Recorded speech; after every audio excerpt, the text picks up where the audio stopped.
Hey everybody, Morgan Taylor here with the Women in Film Project, and we're about to get started.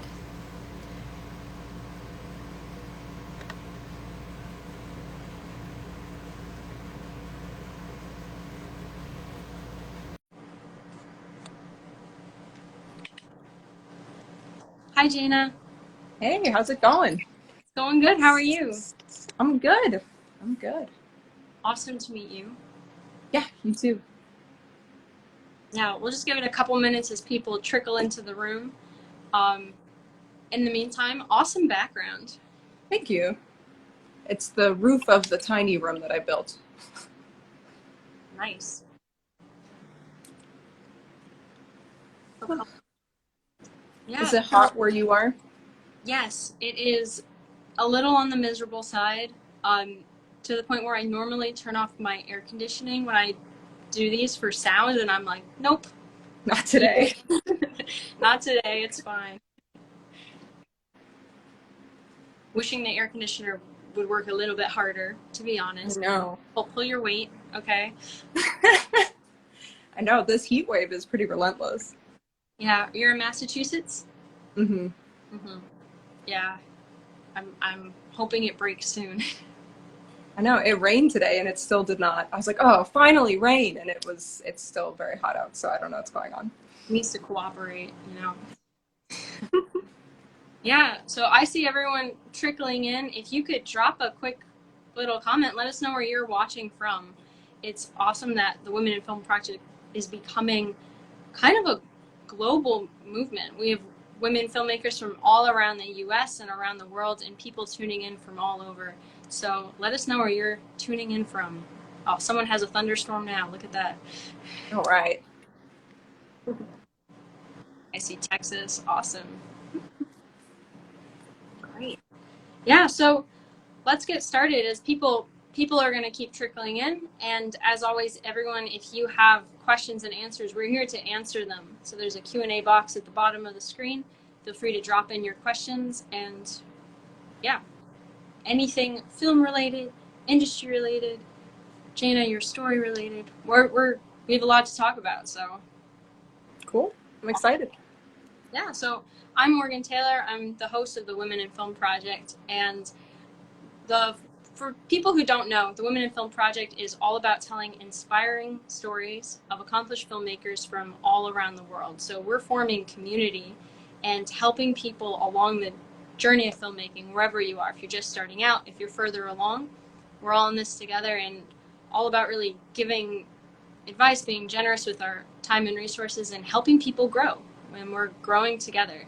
And I'm here with Jaina. And Jaina, if you want to give a quick introduction. I know that you're a set designer, a filmmaker, a photographer, but if you, for anyone who doesn't know your work and what you're doing already, if you can give a quick introduction, that'd be awesome. Sure. Yeah, I'm Jaina Cipriano, and I consider myself a designer and a world builder. My primary love is to create spaces and to create what happens inside those spaces, so that often translates to photography and to filmmaking. Awesome. How did you get started in the industry with photography first, or an interest in film? What drew you to it? Absolutely. It was photography first and foremost. I studied photography when I was growing up, and it was always like a very near and dear subject to me. It's very grounding for me to help me pay attention to the world and to capture the things around me, really help me make sense of the space that I was in. But when I was in my early 20s, it just kind of started to fall flat, and I felt like it needed something else. And so I started building my own spaces to capture images inside of. And I thought that was so much more exciting than just capturing what was naturally happening. And then as those photographs grew and became bigger and more exciting, I just felt like they needed to move. And so it translated into filmmaking pretty easily. Amazing. So yeah, I can see that the art side, as you said, like you're creating something, not just capturing what's already there. Awesome. Um, in terms of inspiration, I know a lot of people get inspired from everything around them. Were there certain influences as well that drew you to photography?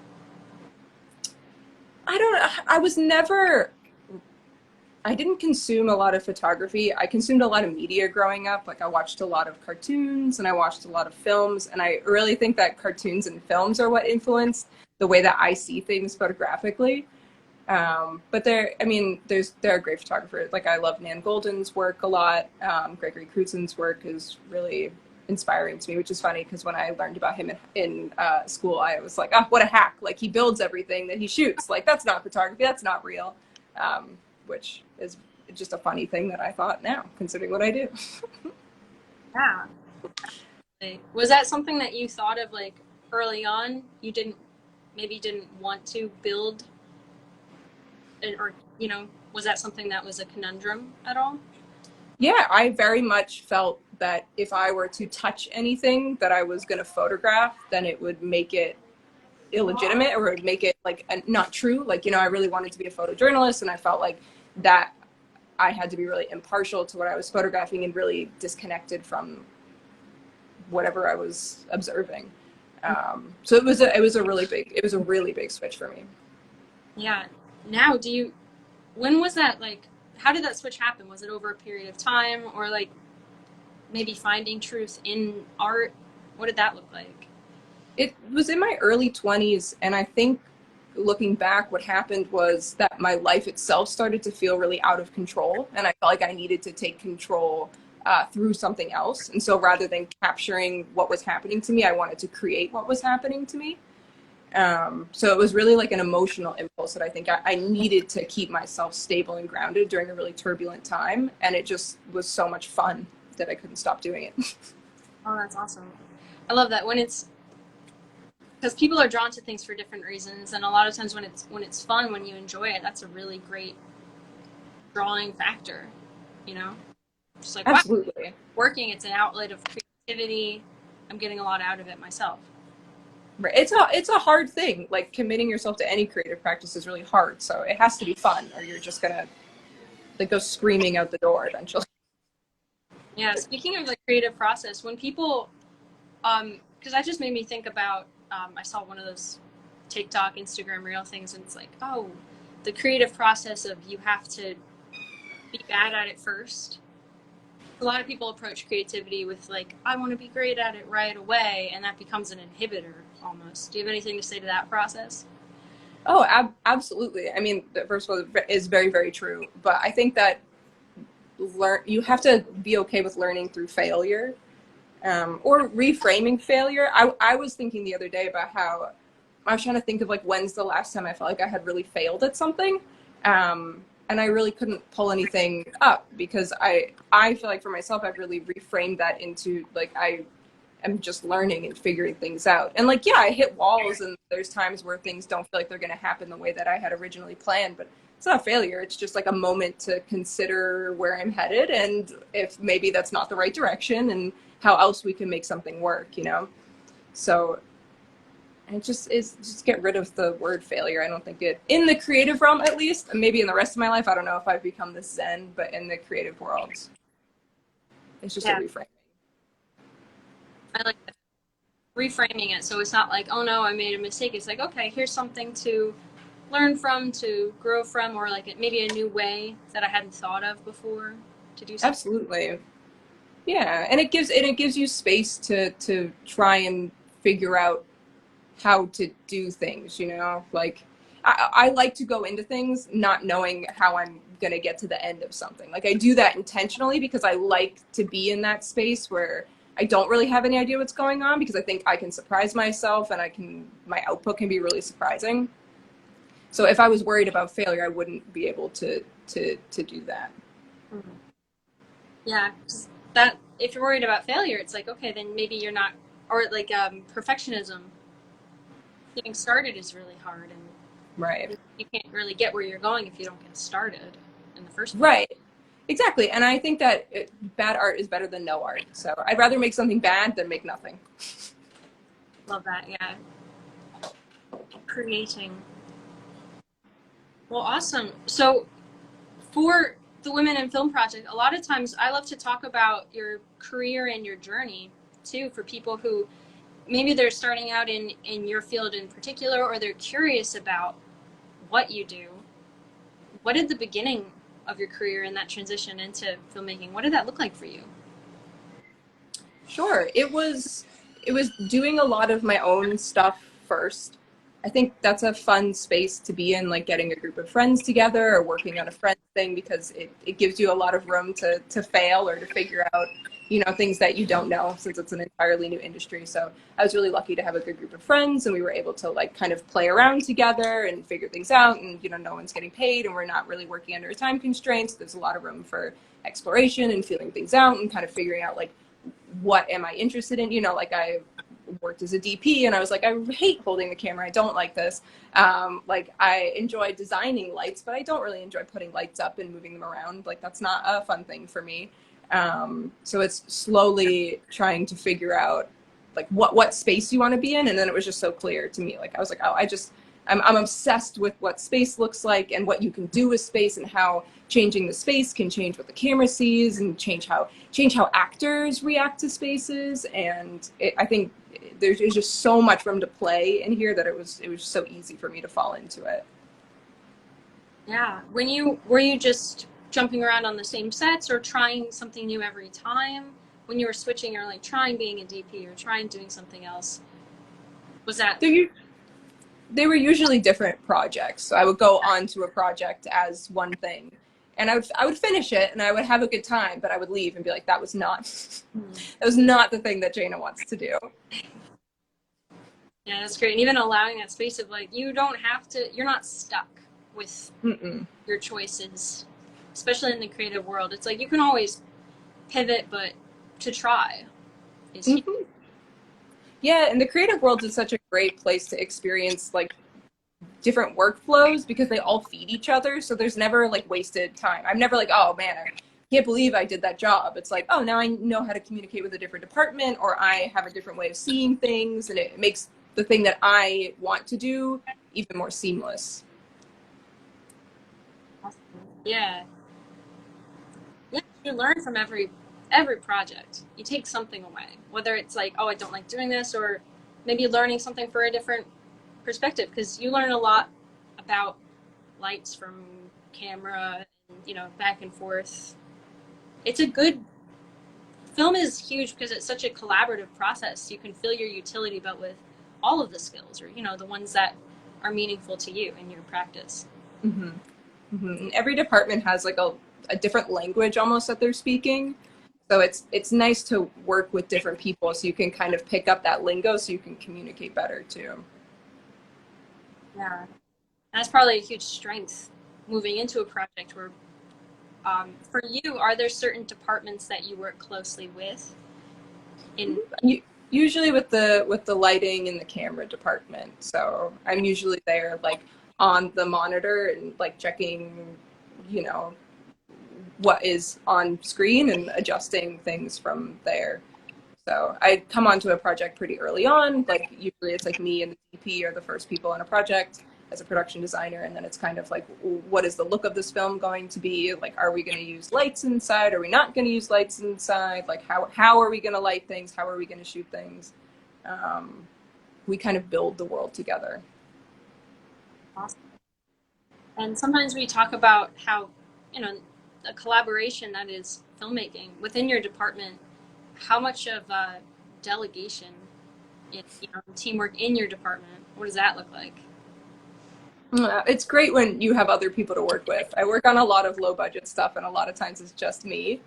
But it's great when, like usually I'm art directing or production designer. And so then when I do have people working with me, usually like I'll have set dressers, or kind of like I will have a bird's eye view of what the space is going to look like. And then they kind of come and talk to me and then take things out onto the floor and kind of put them around. And then I get to kind of just like stay up by the monitor for the most part and just kind of like watch the space come together and have that bird's eye view, which is actually a very nice way to work. I think it is difficult for me. I'm like a very much like a person. I want to put my hands on everything. I want to do everything and touch everything and do it myself.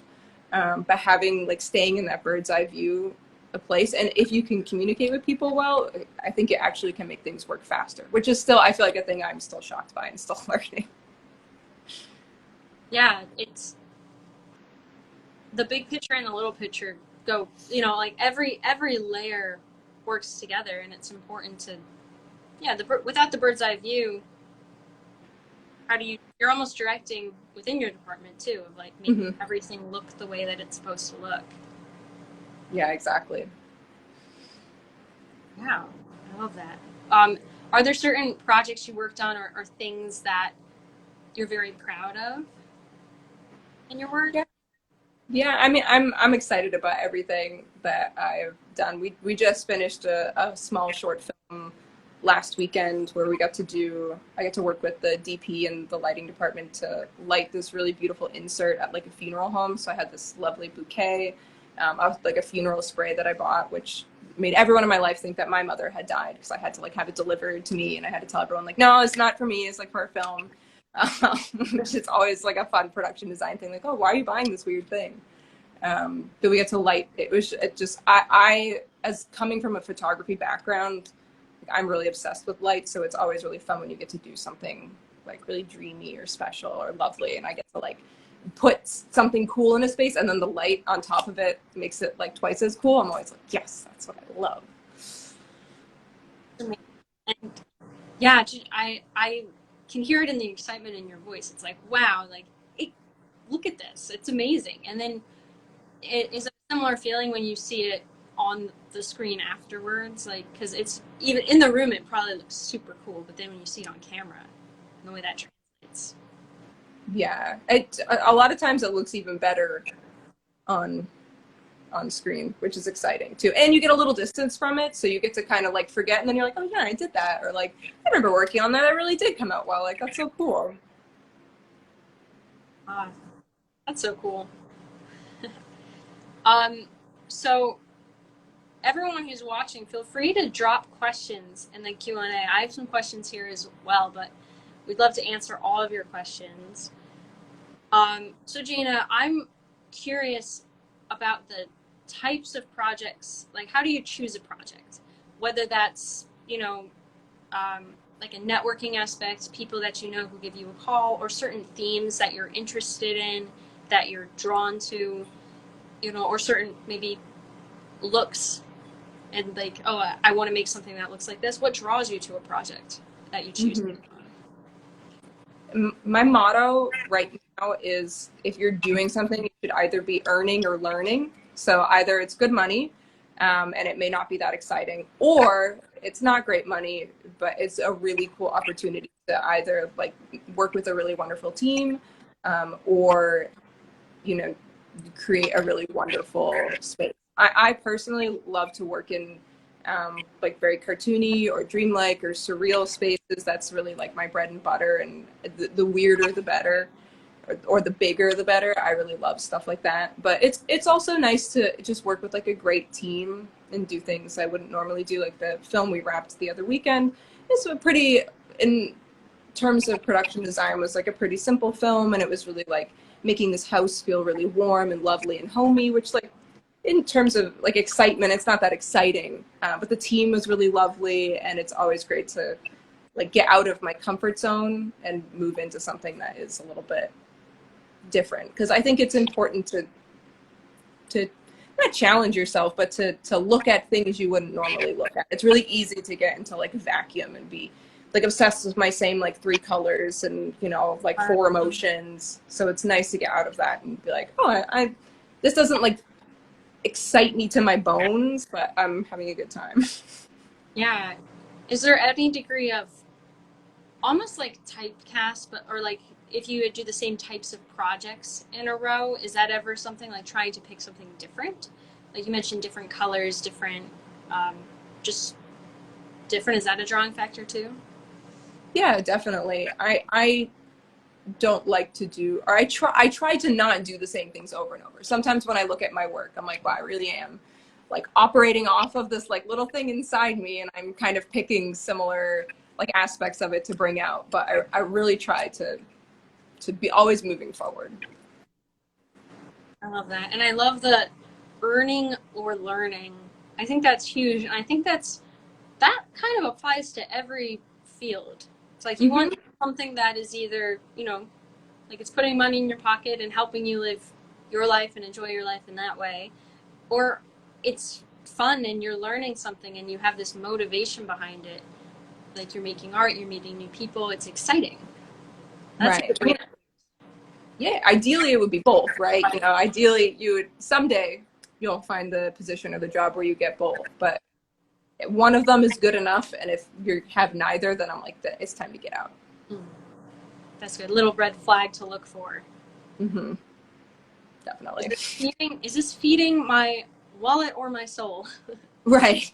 One of them, at least one of them needs to be fed, or I'm going to starve. Yeah, no, I like that. I'm going to start using that terminology too, I think. Pretty. Little cheat sheet. Yeah. Um, what is the most challenging part about being a set designer?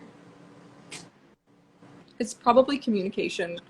It's trying to figure out what like the writer or the director has in their mind and how to bring that into a space without being, you know, super micromanaging and be like, do you think this character would have a blue vase? Or like, because nobody wants to hear things like that. So it's really learning how to ask the right questions because you're the designer. So the people that you're talking to don't really have an idea of how to design the space. Like that's why you're there. So asking that, you know, you have to learn how to ask the right questions. It's not like, well, what do you think the space would look like? It's like, who are these characters and what do they want and what does it mean? Um,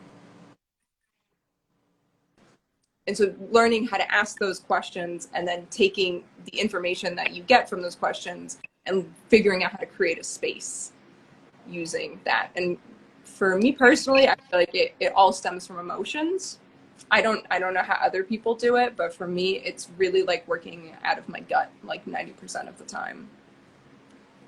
Yeah, I like that. And even in a sense of, I think what you just described too is knowing that you were chosen and you know what to do and you're like great at what you do, to know the right questions to ask and when to trust yourself in your own experience. Like, you know what the set should look like. That's something that you do best.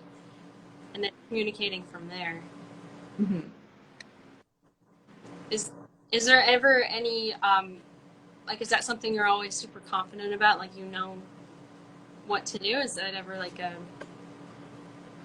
Uh, for the most part, yes. I think I always feel pretty confident in what I want. I think the difficulty comes where you know there will be pushback somewhere. At some point, like a director is going to be like, I don't want that. And you're going to be like, okay, well, so like, why don't you want that? Because I feel like it really suits this space or this idea or this person. And sometimes a director will have a really great answer for you and you can be like, oh, great. Okay. Like I know how to move forward from this space, or they don't. And they just, for some reason, like just don't like it. And you get kind of stuck in the space where you're like, I don't really know how to move forward from here. So sometimes it's trying to figure out like, you can only, I feel like you only fight back so many times before you know, make set an unpleasant experience for people. So, you know, you pick your battles where you're like, like there's, you know, sometimes I'll look at a script and the writer will have written something into the script, like a visual or like a physical prop that's in the space that actually makes no sense for the characters. And so I'll be like, I'm not doing this.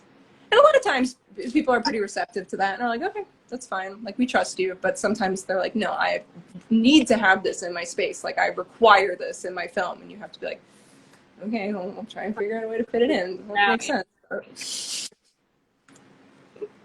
yeah, I think like you said, communication being something that's maybe the trickiest part. A lot of the communication is okay, how to handle like the pushback. It's not just like, okay, what do you want? It's like, okay, we're problem solving, we're figuring it out, we're making something work. And that becomes a process probably, right? Yes, definitely. It definitely is a process. And the best directors, I think, are the ones who understand that you're solving a problem.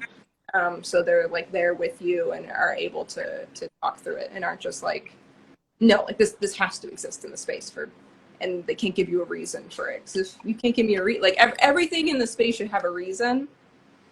So if there's no if you can't give me a reason, then I don't really know how to move forward with that. Right. And that's art as well. It's kind of decisions that are made for a reason. Like art is can be descriptive, or you can like interpret art. Like there's reasons behind a lot of things. Yeah, absolutely. I think maybe that is one of the reasons why production design is so much fun for me. It's really like psychoanalyzing a script Mm. and turning that into a visual.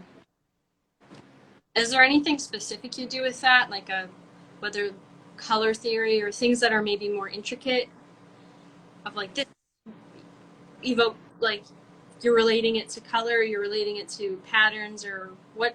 Can you give us an insight on one of those decisions? Mm-hmm. So a lot of times, like I am working on smaller budget stuff, so I'm usually working off a location that exists already. So when I don't have a big budget, what I try and do is I try and elevate that space. So I'll kind of look around and see like what are the predominant colors in this space, are they working for the space? A lot of times, like they're not really working for the space.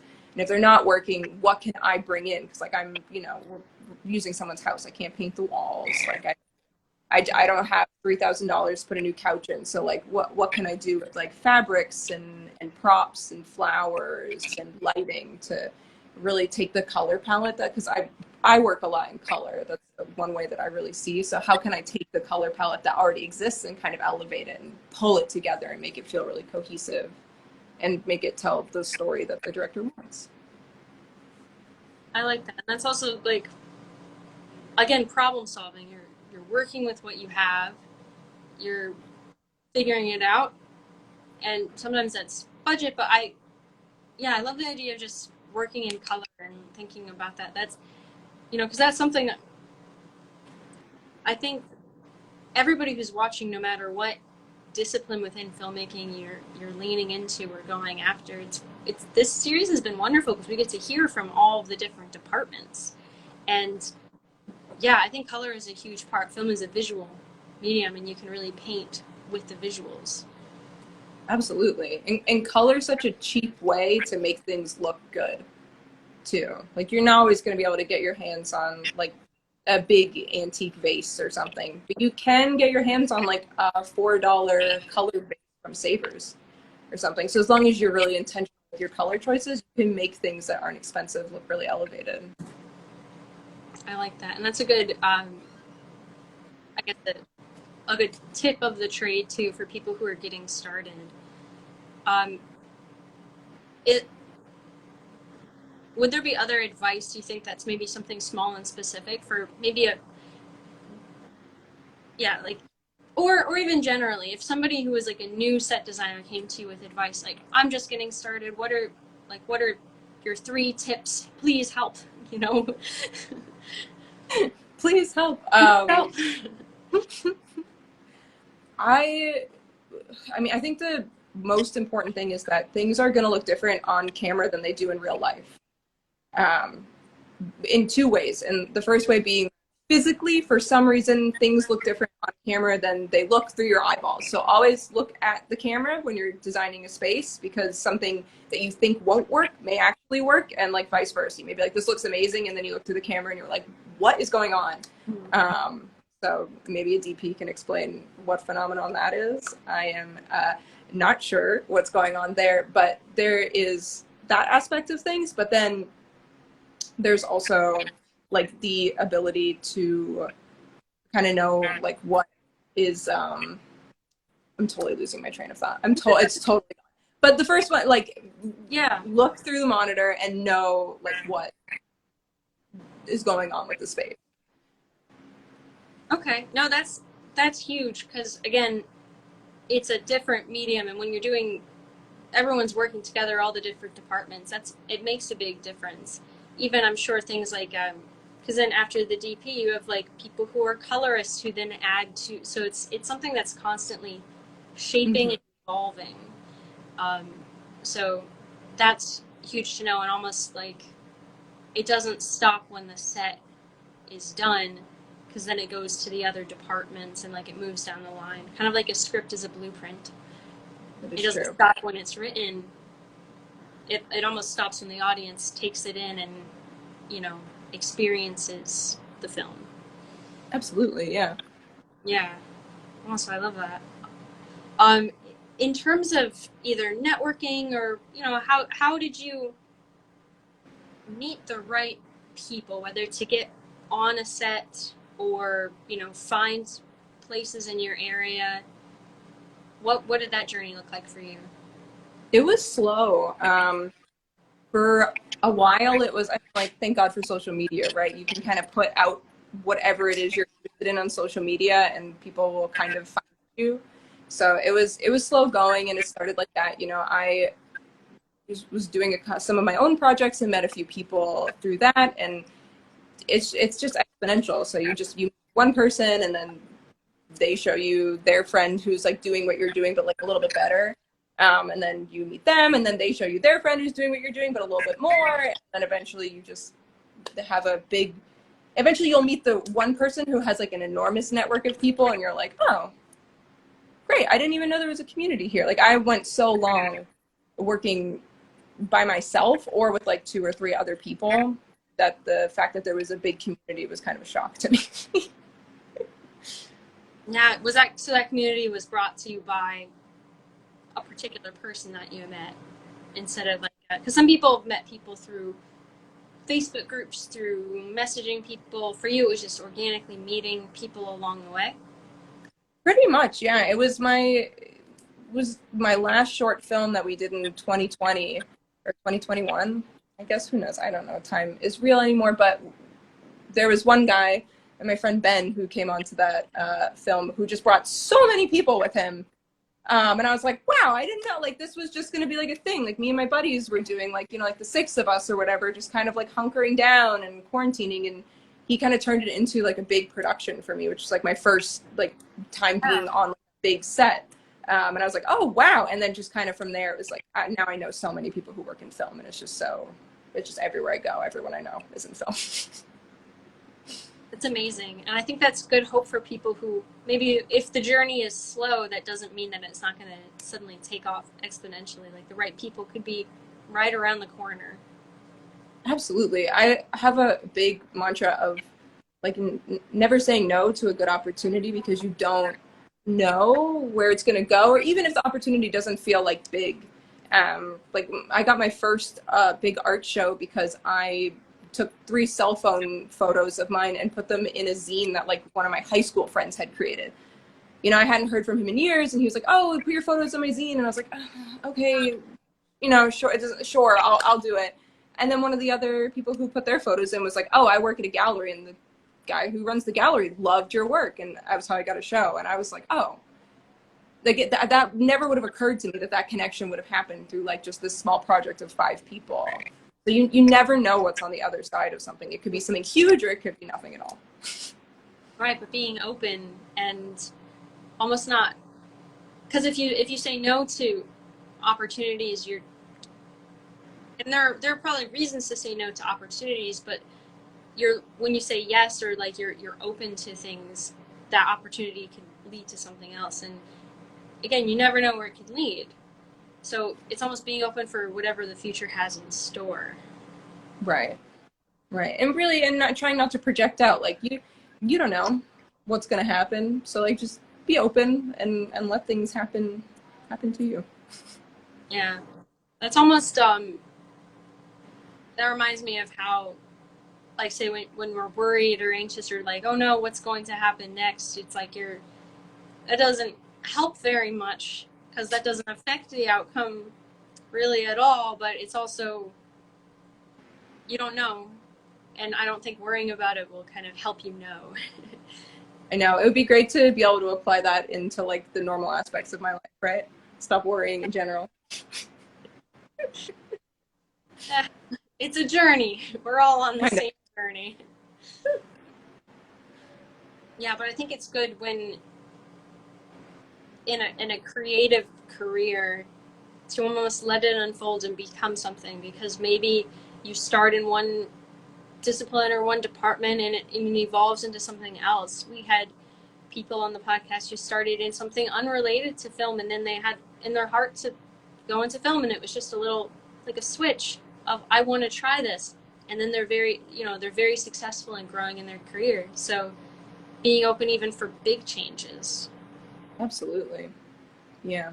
I think that's so important. And to allow, like, to really fall in love with what you're doing and not like the end result. Because if you're constantly like, oh, like, why isn't it happening for me? And that's like your main focus, it's hard. Like, I think we all feel that sometimes, you know, like we want what we want and we want it to happen now. But if if that's what you're focused on, like your energy is in the wrong place. Yeah. So the energy should be in the now, or like on a certain project or in a certain moment. Like if you're not worrying, Yeah, it should be on yourself and on your growth as an artist and as growth in your career. But if you're always like projecting out into the future, like, why am I not here yet? And it's hard. Like, I do it I do it all the time, and I have to pull myself back and be like, it's okay. Like, we are where we are, and like, yes, we want big things. But like, we have a whole life ahead of us to get those big things. So we're just gonna hang out in this spot and we're gonna keep working. If you get some, when I get into that headspace, I'll get really frustrated with, if I allow myself to really like dig that hole, you start getting really frustrated and really upset, and you start like feeling like, oh, like all these little mistakes you've made, that's why you're not as far as you can be. And it is just like such a sour mood. And it's not a mood that makes me like want to create or want to work or want to network or want to talk with people. But when I'm present in my practice and I'm present with myself and with my goals and my growth, and I know I'm putting in the time and the effort to move in the direction that I want to be in, then I feel like happy and I feel full of life and I feel like full of energy and joy and excitement. And it's just a very different like way of approaching things. So trying not to get bitter about however long things are taking you. I love that. Yeah, because again, and I know we keep saying it, and it starts to sound repetitive to be like, oh, we're on a journey, but like things take time, and you never know how long. It could be you wake up tomorrow and something, and like you fast tracked or something. But a lot of times, it's slower and steady, and when you're always concerned with the end goal, you're not enjoying where you are now and like just your day and your present, and like you can be present like just drinking a cup of coffee and like, I'm enjoying right now, or Exactly. working on one aspect of one part of a project, and like, I'm okay, I can enjoy this little thing. And again, with the Right. bird's eye view and maybe the little thing, it's like you can do both and enjoy the little things too. Yeah, absolutely. And it's like they say, right? They say overnight success takes 15 years. Hmm. So like, Yeah. it's okay. You got 15 years. It's fine. Figure it out. And making sure that you don't miss those 15 years being I'll be happy when, this happens, Right. I'll be happy when that happens. Yeah. And it's just like a check-in thing, I do it all the time. I did it with myself this morning where I was like, man, it's been like a really tough month. And I've been like, like when X Yeah. happens, I'll feel better. And it's like, maybe like sometimes shit just sucks for a little bit. And it's about finding like good moments in the times that suck, because you want to make those times feel good too, and not just be like projecting out and waiting for something to happen, whether it's emotionally or career wise or creatively. Like, you can find good wherever you are. So focusing on that, I think, helps you grow much faster than focusing on like, why am I not growing? Yeah. Yeah, it's almost like if you think about it, it's like, you don't have to stress about it, I guess. And Yeah, put the wheel, like, figure out what your plan is to move forward, so you know yeah. what steps to take, and then you never have to worry about it again. You can check in with yourself every couple months, but like, just, let it be. You are like, I know I'm taking the right steps to move into the direction that I want to, and so I can just stop worrying now. Right, because then you're focused on the direction rather than the destination. Yeah. For yourself, do you set goals, whether it's certain things you want to accomplish or certain goals you're going after? Yeah, I have like 5-year goals. I have 15-year goals. I have yearly goals. And those are great. But I think even I take a step further than that. And what I do is I write down like accomplishments too. Because I think goals are sometimes can feel really big and it feel like it's going to take me forever to get there and to get discouraged. So I keep a list every month where I write down whatever good things happened to me or things I realized or cool things I accomplished. And so when in those moments where I'm like, oh, like things are really not happening as fast as I'd like them to, I go back and I can read those lists and I'm like, oh, I actually did a lot this year. I have one of those brains for some reason where I can do like 200 things and be like, I have not accomplished anything.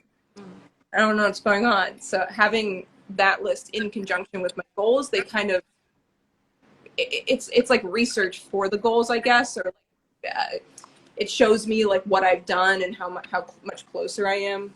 Right. It's like tracking progress, almost like because if you could treat it like you're looking at a report, if that helps, like you remove yourself from it, it's like, okay, board meeting with myself. Where am I in my career? Yes. In my goals. Board meeting with myself. I love that. Are we on track for like the upcoming whatever it is? Yeah. Sometimes. Try. Yeah.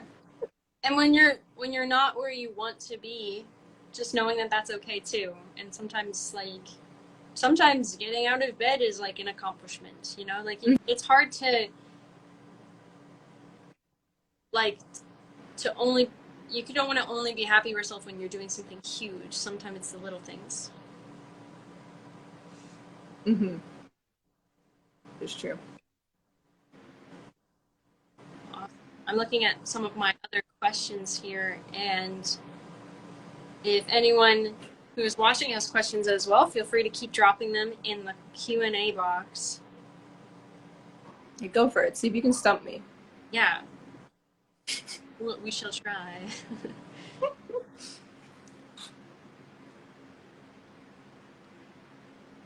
We covered a lot. I'm you know.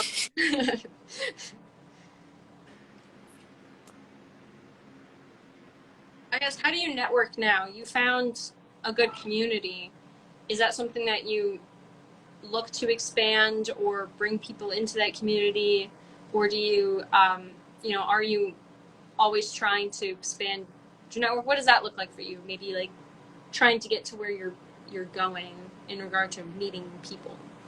Yeah, absolutely. I'm always open to meeting new people and new experiences. I think anytime you go on a set, it's a great opportunity to network with people. I always try and have like, whether it's stickers or business cards or like the invitation to my next art show or something.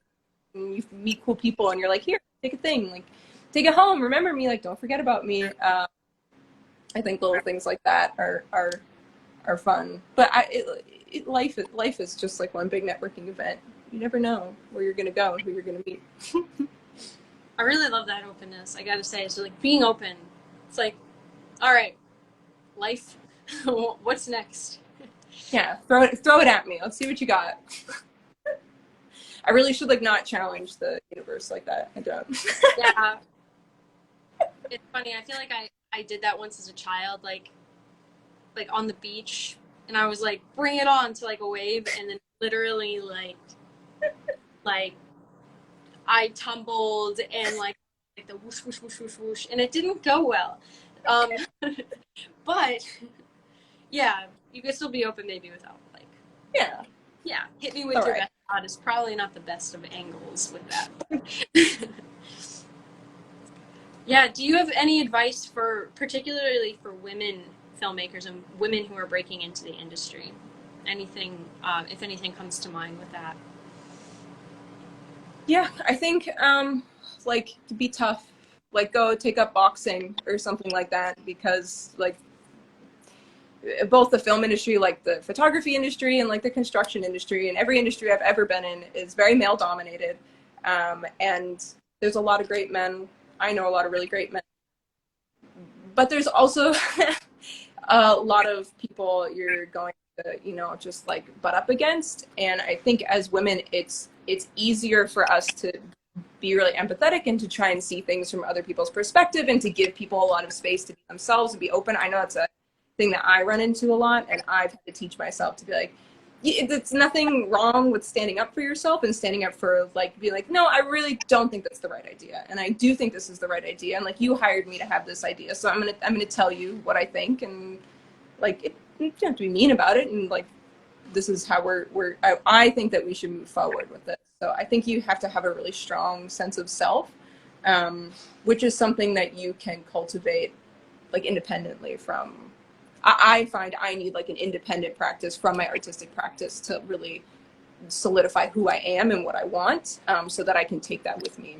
Boxing has been that one thing for me that really helped me like find myself and stick up for myself. That's awesome and super cool. And I think with art in general, you can grow as an artist by growing as a person, because a lot of yourself is projected into the art, whether it's artistically or also your input and ability to stand by your input in a collaborative process, like you said, like, no, I think this is what we should be doing. That starts with who you are. And I think that in the film industry and in the arts in general, but even in the film industry, people want to hire you for your viewpoint a lot of the time, especially if you're trying to get a job as a department head. So being able to be really solid in and not being swayed by like other people's feelings and emotions and thoughts, being, oh, I really want people to like me, or things like all like these codependent issues that I've struggled with my whole life. Really being able to be like, I'm here to do a job and I'm going to do that job. Because the more solid you can be yourself, and the better I think job you're going to be able to do, because a project needs someone to see it through. Like, and if you allow yourself to get swayed midway through for reasons that aren't good, like you can always be open to changing your perspective, and like new things come up and new information unfolds. But if you're allowing yourself to be swayed by just like the people around you for no good reason, then like the project is going to suffer for that. And that project's under like your name, and you want that project to come out good because you want your name to look good so that you can use that to network, so you can use that to move forward. So sticking to your guns and being like, I know what's best for like this particular thing because that's why you hired me. I like taking a step back and going, there's a lot at stake for yourself. It's not just like oh, whatever they think is like, it's a different perspective when you're looking out for you as well and your career. It's something that Right. you've worked hard to build over time. Right. Yeah.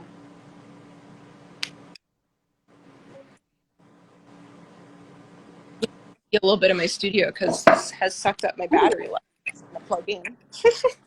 Hello. But, Are those all your pieces? yeah, this is some things that we're working on. We had a shoot in here earlier today. There's a giant eyeball here. Lots of fun things happening. Very cool. Love it. I'm trying to think of closing questions because we're coming up on the hour. And not that I've exhausted all of my questions, but we have I've been enjoying this so much, and I love talking to you and hearing your story. I guess if you're comfortable sharing, what are some of your goals and aspirations, or what's next for you in your career?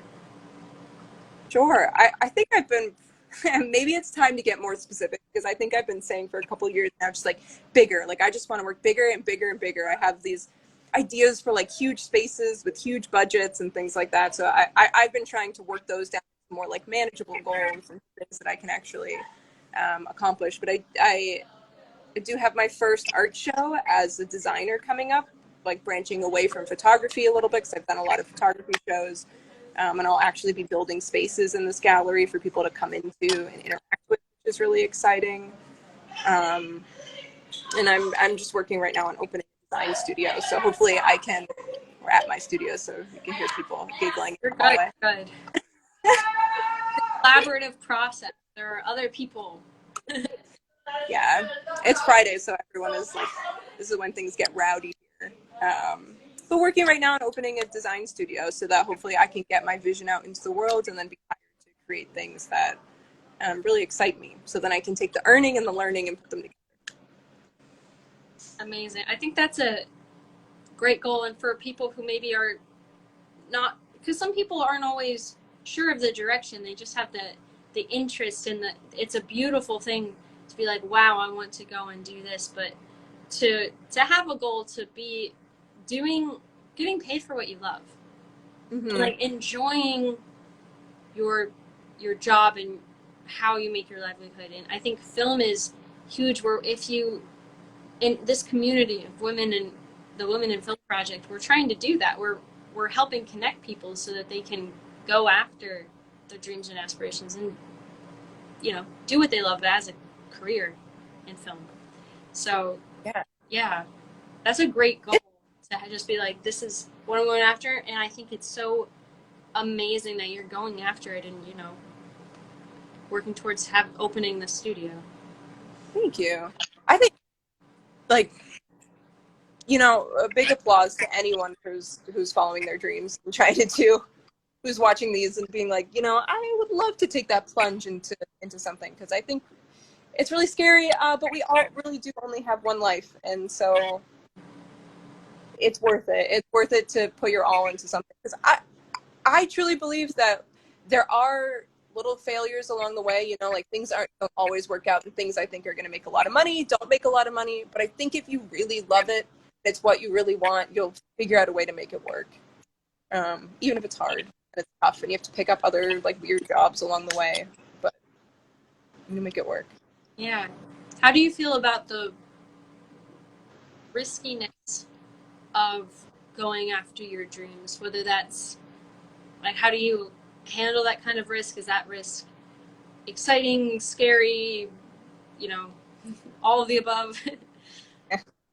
Is definitely all of the above. It's terrifying on a good day, but when I've thought about giving it up, it just feels like a big void, like that has become such a big part of who I am and my experience day to day, that I think without it, I don't think it would be my life, you know.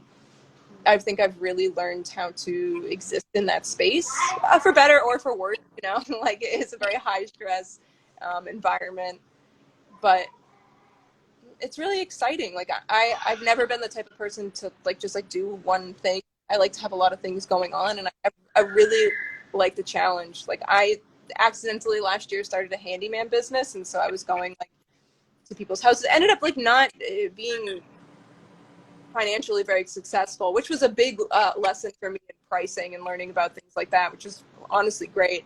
But it was so exciting because every day it was like I was in a new person's house with a new problem, and I had to figure out how to solve it. And I think for some people that might feel overwhelming, but it was like just exciting to me. Like, when I've worked like in a bakery, worked these day-to-day jobs, they just get so boring. Like, I want the bakery to catch on fire, It's like, ugh. It's like maybe an unhealthy impulse, but I think people like that are pretty primed to like do the crazy thing and kind of follow their dreams. So. Yeah, it's exciting to be able to do something different every day. And even the projects, the way that a lot of film, it's very project based.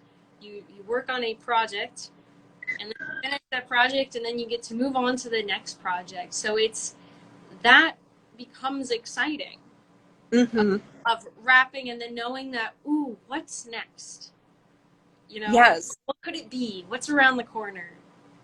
Right. And even like you're working on set all the time, but every set is so different, which is cool. So it is like the same job over and over, but it's always so different. And I think that's exciting. It's always new people and new places and new stories and new ideas. Like, it's very exciting to me.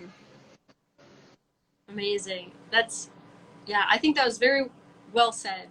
You know, and I think yeah, it's good to know the challenges, and it's also good to know like the best parts that make it exciting to show up and do what you do. You know, Mm-hmm. yeah. And as we're kind of winding down on the hour, and I'm, I feel like this is a good place to kind of wrap up. But if there's anything that you want to tell people, closing remarks, if you will, of you know people who are on their journey in filmmaking, and they're going after those crazy goals. Maybe other people say that they're crazy. You know, it's like, oh wow, that's huge, you know, but you're going after the big goals. What's something that you'd like to tell them or leave them with? I think the biggest thing that I've learned in the past couple of years in doing, like, whether it's freelancing or following my dreams or starting my own company, is that it's very up and down. Like, some days you really do feel like you're on top of the world and you made the best decision and you're so good at what you do and you're having so much fun and the future is so bright. And then the next day you're like, an idiot. Like, I should have went to college. Like, how am I going to make money? Like, what is happening? Like, why do I think I'm the type of person who can succeed at this? And it's about learning that, like, those thought patterns, yeah, they're real, they're really coming from you, but they come and go, and to kind of like ride them like waves, and try not to, especially the bad ones, like try not to identify with them too deeply, because there's a lot of reasons why we can have these like fluctuating and intense thoughts, but it's about like being consistent and sticking with it and really believing in yourself and not letting those thoughts get to you. And then also remembering that everybody has those thoughts. And I think the only people who start businesses or follow their dreams who don't have those thoughts are like probably genuine psychopaths. So it's totally okay to some days be like, this is terrible and I'm not happy. But like, just like, okay, like taking a deep breath and being like, that's okay. Like, today is just a, like, what I used to feel like when I would have those days, it was like a sign, and I needed to like take inventory of my life and like, oh God, like, what have I done? And now I'm like, okay, like, we're just doing that thing today, and tomorrow we probably will not be doing that thing. And it honestly is very true. Like, the next day I'm kind of like, oh, like, I had a new idea and I got a new job or new opportunity. So it's remembering everyone's in the same boat as you, and we're all just like being quiet about it for some reason. Yeah. And we don't, and I, yeah, why are we being quiet about it? You know, it's like, I think it's a beautiful thing when we share and have those sort of conversations. And I think it's been wonderful having those sort of conversations on the Women in Film Project. Just like, nope, this is normal. We all feel it. And don't think for a moment that you're crazy or you're the only one, or like, you know, we all feel the ups and downs. And a lot of times it's, you know, riding a wave until the, you know, one day at a time, you're just taking it day by day. But I think there's power when you bring that into the light and let people know that they're not alone in that, you know? It's a very normal thing that we feel, and that's okay. Definitely. I think I really genuinely think we all feel that way.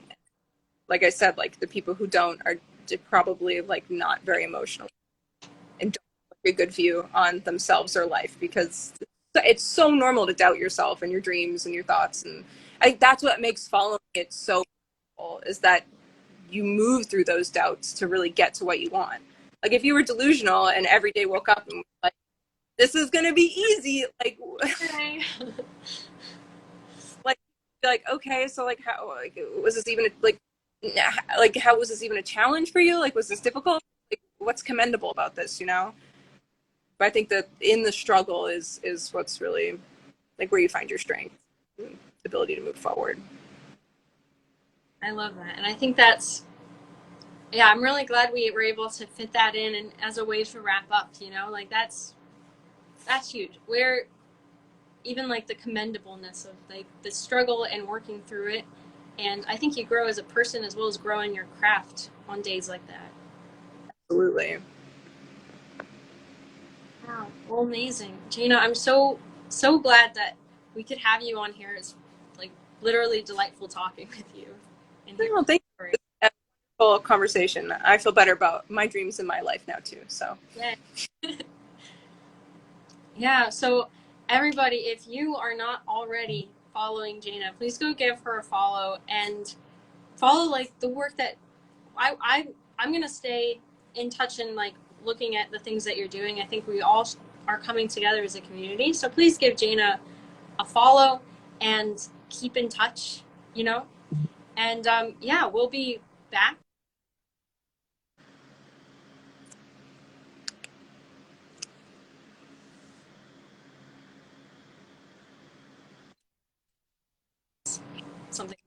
Okay, something like someone was calling me. I'm not sure if that messed up, but we will be back, and yeah, keep in touch. And this is Maureen signing off, and Jaina, lovely having you, and we'll talk. All right. Thank you so Okay, much. take care. Thank you, everyone. Bye. Bye.